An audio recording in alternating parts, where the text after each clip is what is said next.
शीतंशं विभुं निर्मलं निर्विकल्पं निरीहं निराकारम् ओंकारगम्यम्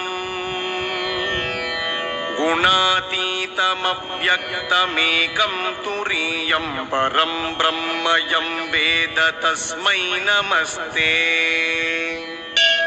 विशुद्धं शिवं शान्तमाद्यन्तशून्यं जगज्जीवनं ज्योतिरानन्दरूपम् अधिक्देशकालव्यवच्छेदनीयं त्रयीभक्तियं वेद तस्मै नमस्ते।